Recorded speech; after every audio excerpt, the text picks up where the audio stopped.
السلام عليكم ورحمة الله وبركاته. متابعيني الطيبين، يا رب تكونوا بخير. وحشتوني قوي من الحلقة اللي فاتت.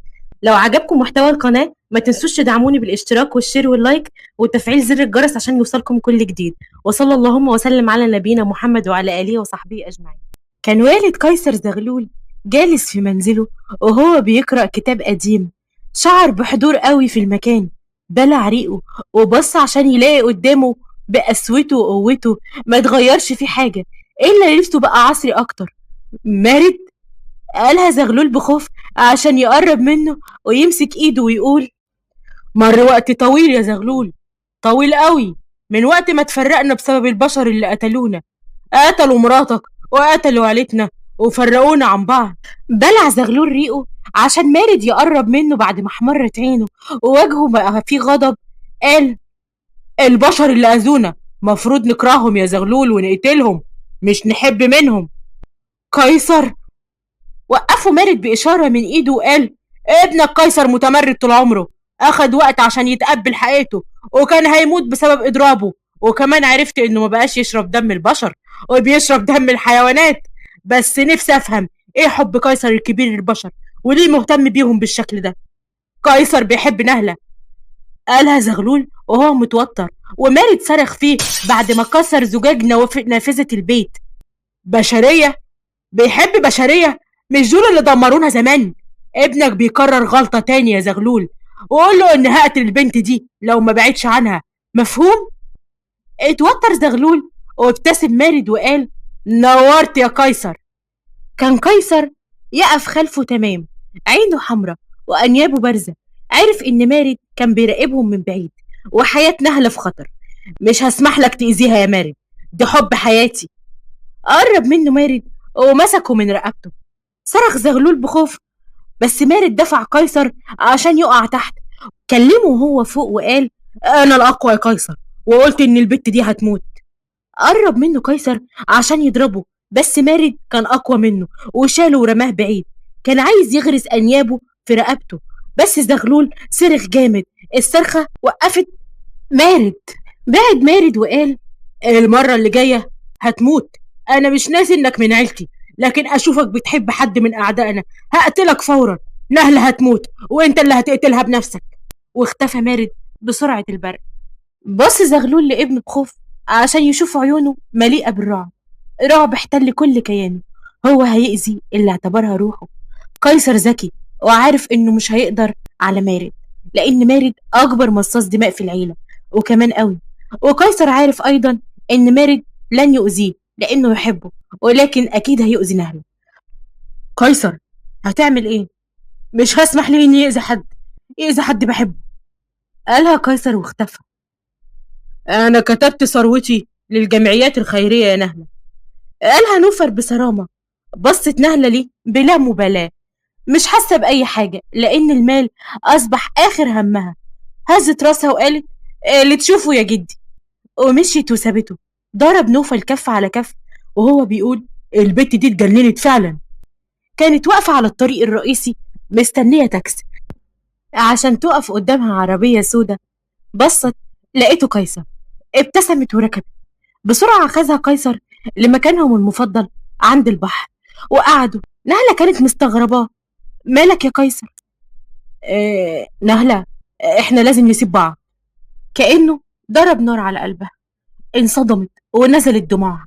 أكيد هو مش بيهزر. عيطت بقهرة. بص قيصر ليها بحزن وقال: مارد كبير العيلة اللي حكيت لك عنه بيكره البشر وعارف انك في حياتي وعايز يقتلك. يا نهلة أبوس إيدك افهميني. ما ردتش عليه وفضلت تبكي. وقف وشعر بضعف وقال: أنا ممكن أخليكي تنسيني. أنا. وقفت وهي بتعيط وبتضربه على صدره وبتصرخ: انت فاكر انت فاكر ان الموضوع بالسهولة دي؟ انت بتقتلني يا قيصر، فاهم يعني ايه؟ بعد ما اديتني سبب اعيش عشانه جاي دلوقتي تاخده مني؟ نهلة انا. قالها عشان يبرر، الا انها حضنته فجأة وقالت: لا يا قيصر بالله عليك ما تسيبنيش، انا والله هموت، انت فعلا كده هتموتني. اتخضت نهلة وبعدت عن قيصر عشان تشوف راجل تاني كبير في السن، وجهه شاحب وعينه حمرة كجمرة من النار. مارد، قالها قيصر بحزن وكمل بتصميم: مش هسمح لك تأذيها، لازم تقتلني أنا الأول قبل ما تقرب منها. ضحك مارد بسخرية: أنا سامحتك مرة وعديت، بس المرة دي لا يا قيصر، أنا فعلا هقتلها. مسكت نهلة دراع قيصر بخوف عليه. فجأة حملها قيصر وجري بسرعة، ولكنه فجأة بعد عدة أميال ليرى مارد أمامه يضحك بسخرية ويقول: شكلك نسيت إن أسرع وأقوى منك. وضع نهلة على الأرض وقرب من مارد وقال بتوسل: هبعد عنها واختفي، هختفي يا مارد، بس سيبها. وقع قلب نهلة من الخوف. مستحيل ده، هي مش هتقدر تعيش من غيره لحظة واحدة. بس ما اتكلمتش، كانت بتراقب من بعيد بخوف. ابتسم مارد وهو ينظر إليها وقال: لا يا قيصر، هي هتموت وأنا اللي هقتلها بإيدي قدامك، وهخلص دمها لآخر قطرة فيه، وكل ده هيحصل قدام عينك. قال قيصر: يبقى تقتلني قبلها.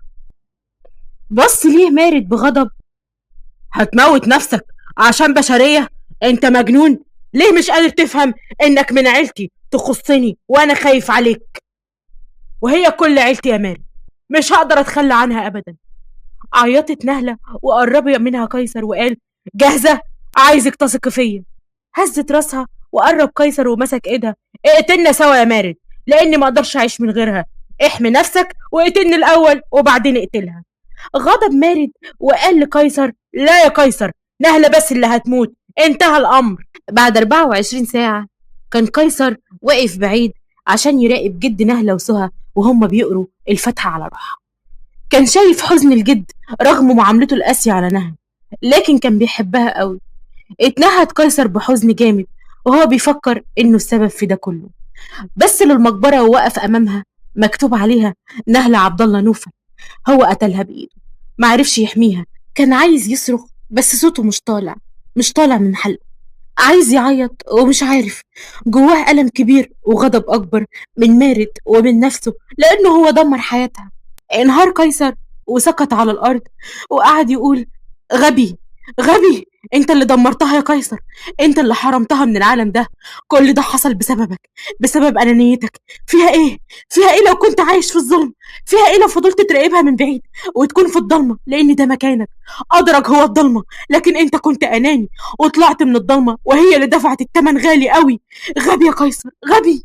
قعد يبكي وكان في جبل على قلبه من تأنيب الضمير اللي هيموته. انتفض جسمه وهو حاسس إنها بتقرب منه، سامع خطواتها الخفيفة، وحطت إيدها على كتفه. مسح دموعه بسرعة ووقف عشان يشوفها. وشها شاحب، عينيها سودة ولكن ميتة ما بتلمعش، أنيابها بارزة. لم يتحمل وانفجر في البكاء وقال: آسف، آسف على كل ده حصل بسببي. إيش قالتها نهلة: نسيت إن أنا اللي اخترت. بص قيصر ليها وافتكر اللي حصل. لا يا قيصر، نهلة هي اللي هتموت، انتهى الأمر. بلع قيصر ريقه وكان هيتوسل ليه، بس تدخلت نهلة وقالت: لو بقيت منكم ممكن أبقى مع قيصر وما تقتلنيش. بص مارد إليها بس اتخض قيصر وقال: لا يا نهلة، بلاش جنان. مسكت نهلة ايده وهي بتبكي: انا عايزه ابقى معاك دايما يا قيصر، ودي الطريقه الوحيده. كده كده هو هيقتلني لا اما هيحولني، فانت اختار، وممكن ازور موتي وابعد عن جدي. بص قيصر لدموعها وهي غرقانه. حاولت نهلة تقول له: انا اللي اخترت اضحي بكل حاجه وابقى معاك، لاني اكتشفت ان انت كل حاجه في حياتي يا قيصر. انا ما حبيتش حد قدك. مسكت ايده وقالت: احنا من النهارده هنبقى مع بعض طول العمر. ابتسم قيصر وقال: طول العمر، طول العمر يا حبيبي. مسكوا ايدين بعض ومشيوا من عند المقبرة طايرين زي الريح. وأول مرة نهلة تحس إنها عايشة. ويا لسخرية القدر، جالها الشعور ده بعد ما ماتت فعليا وأصبحت من عالم آخر، عالم مصاص الدماء. ودي ما كانتش نهاية قصتها، بل البداية في عالم آخر مختلف تماما.